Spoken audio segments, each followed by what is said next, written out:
All right, here with Margaret Cho.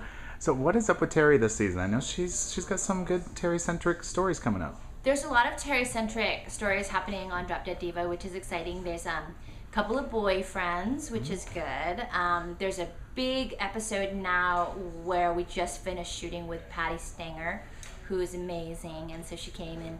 I think she's a really great actress, so I think people are going to be really into it. You know, she's really, really good, and so she plays my nemesis on the show, and it's very exciting. Now, is Patty? She's not playing herself. She's playing a character. She's Patty Stanger. She's sort of playing a character that is sort of based on her public persona as this sort kind of advice person, like sort of telling women how they should manage their love lives, and so she's definitely kind of coming from a place of like her character comes from her, but it's not actually her 'cause she's actually awesome, but her character's real bitchy, which is real fun. Okay, now when they're casting a boyfriend for Terry, are you heavily involved in that casting process?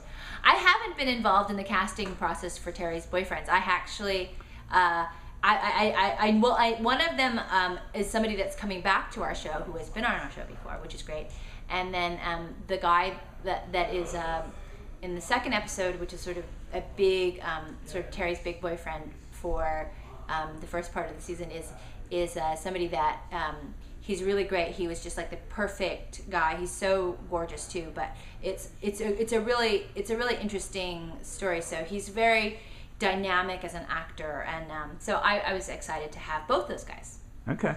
And now the Margaret Cho we see on Drop Dead Diva is very different from the one we see on stage doing her performance.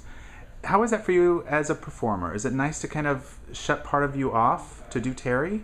Well, I really enjoy playing this character because it is definitely something that I am inspired by, but it's also a part that is certainly much more conservative than I'm used to. And being a stand-up comic, it's more like I really have a nice balance now with doing acting and then also stand-up comedy. So I'm really proud of this role and excited that I get to do both different types of very different art forms. Yeah, and now I guess every episode has a little gay in it, but I know there's one episode coming up has a lot of gay in it because you got like Clay Aiken and Lance Bass. Yes, we have Wanda Sykes. Yeah, Wanda Sykes is in that episode. I mean, I think there's a lot of great guest stars too coming up in the season this year. We've got the amazing Kathy Griffin, who is awesome on our show, who I just adore and I've known for many years, and she's a really good friend of mine, and we had a blast working together.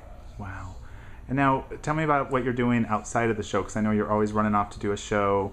Yeah. How do you keep your schedule? Well, it's kind of what's great about working on Drop Dead Diva is that I have 5 months out of the year where I can just focus on this, and then on the rest of the time I'm touring and I'm doing shows. I'm making stand-up comedy films and making albums.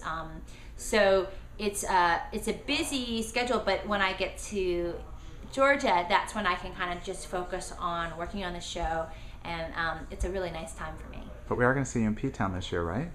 I won't be in PTown this year. I will be. The sad thing is I will have to miss it just because I've decided this year to do the Edinburgh Fringe Festival. So I'll be in Scotland for the entire month of August, which is usually when I go to PTown. So unfortunately I won't be there, but I've been going to Provincetown almost every year for the last 22 years. It's a long time. And I love PTown. I mean, it's definitely someplace that I will always return to. Actually, Ryan Landrier, who is my really good friend there, we're thinking about buying a big plot in the cemetery.